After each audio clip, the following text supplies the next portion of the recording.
So I'm just going to share my screen with you. So I've just got a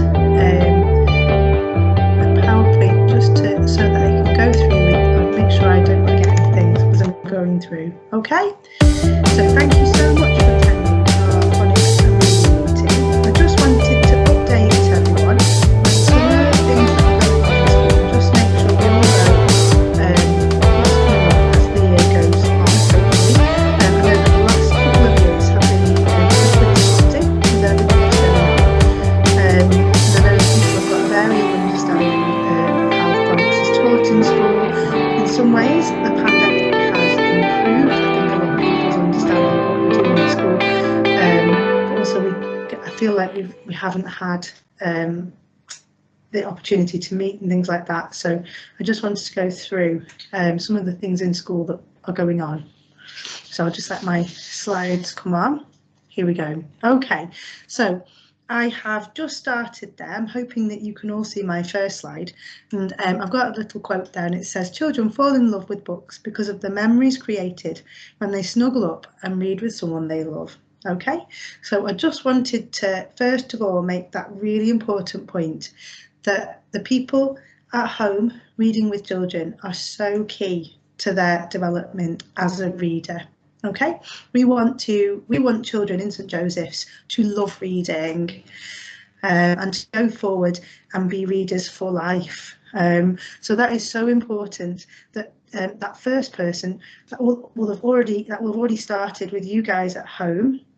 That love of reading will already have started to be built up. Okay, so it's so important, the reading that's going on at home, to like developing that love of reading. So why reading? Okay, so I've got a little quote there from Dr. Seuss, and I think it kind of says it all. The more that you read, the more things you will know, the more that you learn, the more places you'll go. So reading is a key access skill. Okay, everybody needs to read. It's so important for life. It's a key life skill, but also it's a huge access skill for other subjects. So reading is a really important thing for everyone to learn, and it's something that everyone can access. So the way that we teach reading in school is through our phonics program, Read, Write, Inc. Okay, now phonics is the main strategy that we use for decoding words when we're teaching early reading. Okay, we do look at other searchlights as children get older, but that phonics is a really important strategy, and it's the one that we want children to become really proficient at using early on in their reading career. Okay, so the first thing that I apologize if I'm going through things you already know. The way that we teach it in school is we talk about Fred talk. So that's the way that we blend and segment words. Okay, so when they come to a word and they see the word cat, they might read it at cat, and we call that Fred talk. Okay, they might segment it using Fred fingers. So you might say, let's have a go at the word cat, at cat. So that we call that Fred talk. Moving through into Fred in your head. So as children become more confident, breaking up the sounds in words, we try and encourage them as they go through the next stages of reading to Fred in their head. So to try and become more fluent, and hopefully that some of those words, as they've been used to using them through Fred talk, they move to an automatic, they can recognise them and they can read them speedily. Okay. We also, obviously, as children read, sentences are made up of words that they can sound out, but there are also a lot of read words in there, some of those high frequency words which can't be sounded out at first. Okay, once they get to the end of our phonics system, they should be able to have a go at Fredding most words. However, as they start reading, there are high frequency words that pop up very often. We call these read words. Okay, and we say read a read, or you can't Fred a read. So these are words that we encourage children to read by sight and also to spell, okay, without having to sound them out. So these words, we would still go through them. So we've got on my screen there the word you. So I would still break it up. I would still say you, and then I'd look at the oo. We'd really talk about how that is not an oo sound that we've learned yet. We'd say it's a grown-up oo, and we don't have to worry about that. We just read that word. We just know that it's you. Okay, so that's how we teach the red words. I'm just going to stop sharing my screen for a moment. I'm going to share a different screen just to show you. There are a list of red words, which I will also, from tonight's meeting, I will put the meeting itself on the website in the literacy area, but I will also put on the list of red words. Some of you may already have these, and some of you may not, so I'm just going to try and pop them up. If you can see, there's a whole list of red words here, which are in order. So we start with the set 1, set 2, set 3, set 4 red words. Okay, and the children, we're hoping, will build those up. And these also link into the order that they should see them in books. Okay, so I'm just going to stop sharing that, and I'm just going to move on and show you some of the books we've got in school. Okay.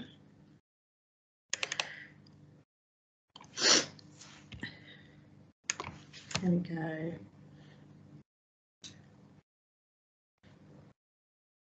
So in school at the moment, we have our regular book band books, which you're used to reading, but we also have bought a series of book bag books, okay? And the book bag books really complement the read writing book scheme. And what they do is they run alongside the scheme.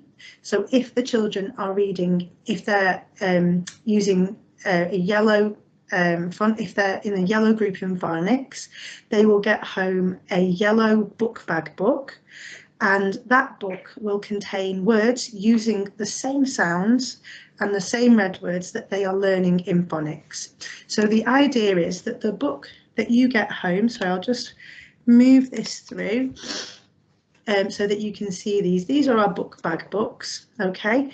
And the idea is that these books will come home to you, and if they are on a yellow phonics level, then they will be learning particular sounds in school. They'll be learning set 3 sounds and practicing those final set 2 sounds. They will then, these books that come home will contain the same words, the same green words, the same red words that they're learning in school, so that they'll get extra practice, and that will improve their fluency. So they'll have learnt to thread them in school. They'll be trying to move them to speedy reading, so that we're moving towards really becoming fluent and recognizing those words too. Okay, so I've got these book bag books should come home with your child at least once a week. Okay, they are at the moment running alongside our usual book bag books. Okay, but these are very specific, and these are great because they really do contain the exact sound that the children are using that week in school.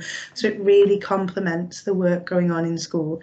So they'll have both of those books over the course of the week. So it's really important, because we have a limited supply of these. We actually are really lucky. We've just bought a load more of them, which I'm really excited about. But we only have a limited number, so it's really important. We would just ask, if you do receive one of these book bag books to take home, I would ask, please could you read it as soon as possible and send it back in.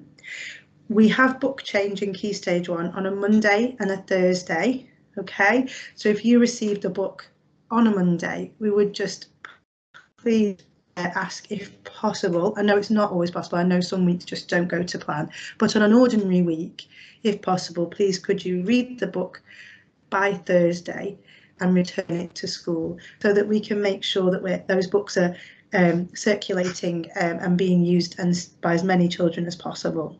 Okay, it's also really important in order that children make sufficient progress. That reading at home, I can't stress to you how big of an impact it has.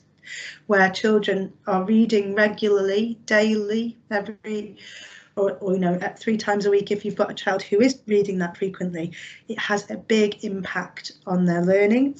We can see the impact in school. It improves their confidence. As I started the meeting saying, reading at home with that person that they love is so key, and it just makes a big difference to their confidence and to the skills that they're using in school. So I can't stress that enough. We really would appreciate it if you would read these with your children, okay? And we're going to make sure that we're giving lots of rewards, giving lots of dojos, and lots of encouragement in school too. Okay, obviously I do know that there are weeks, I'm a parent myself, I know there are weeks when life happens. Okay, so but within reason, as much as possible, we need those back by the next book change. Okay, so just moving on very briefly, now obviously the last few years have been a little different to normal. As it stands, we're expecting to do the phonics screener. It's nothing to worry about. It is something that comes up, it's something that we want children to be able to do by the end of year one. It's a series of words, 40 words that we ask the children to read. It takes place with one adult in school, a familiar adult, and that basically they just sit with the child. You know, it's something that we'll practice together. We've already started to practice so that they know what to expect. The children often in the past, mums and dads, or whoever's at home, have been really worried about this and said to their children, have you done your phonics yet? And the children have said no, and actually they have done it. So we try to make it entirely stress-free for the children, okay? And they essentially just sit and read the words to us, and then we're just to see which ones they can read. And it's really an opportunity for them to just show off their knowledge using that Fred talk. Okay, I know there are lots of children in year one who are already able to read 40 of those words. They're already at that stage. They're doing super well. Okay, but it's just something to bear in mind.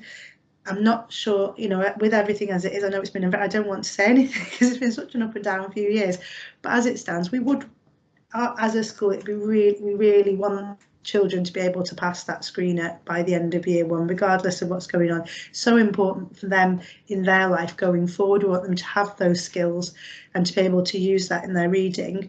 So we're looking for them to be able to read at least 32 out of those 40 words. Okay, so that's something else that we're working up to at the end of year one. Obviously, there's been a lot of disruption in school. There might be some children with the pandemic and things over the last few years. There may be some children in year two who are just still catching up on that knowledge. So we're also working on that with our year two children. Okay, so that's just something to bear in mind that is coming up. So what can you do to help? So read often with and to your child, okay? This is something that parents, I often hear from parents, is that, well, I didn't have time to read, for them to read to me, but because I love to read a story at night, and then we didn't, by the time we'd got through tea and everyone had come home, we didn't have time to listen to them, but we read to them. And that is a really, really important thing.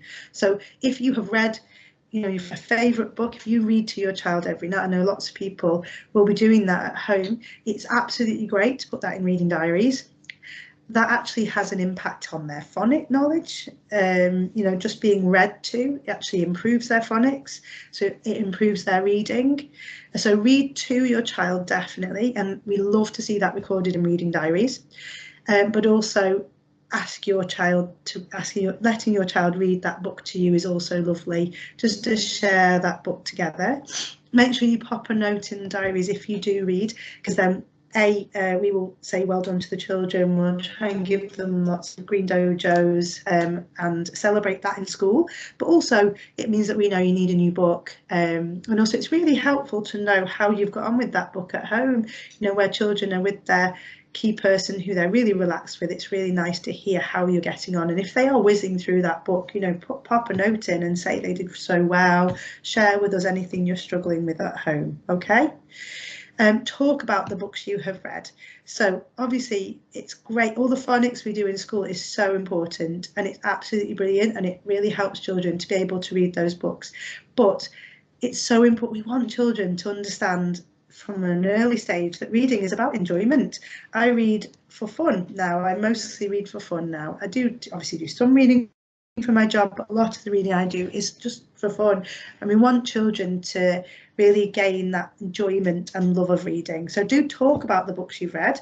It makes a big difference to their understanding of reading, and obviously we do want children to read to understand.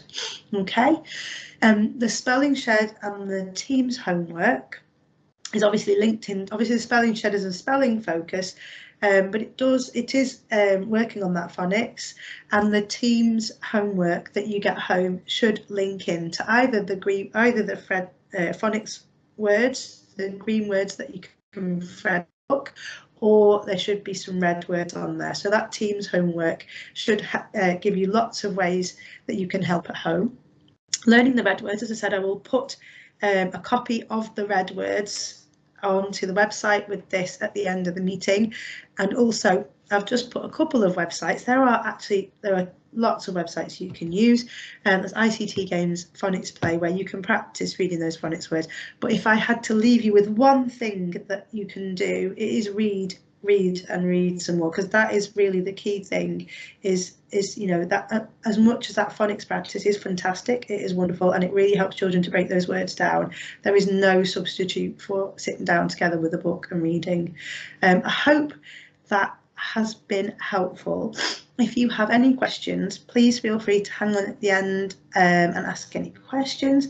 But also, I don't know about you, Teams meetings and virtual things, not always my thing. So if you don't feel comfortable, obviously at the moment, asking any questions, then I'm always in school. You can always drop me an email.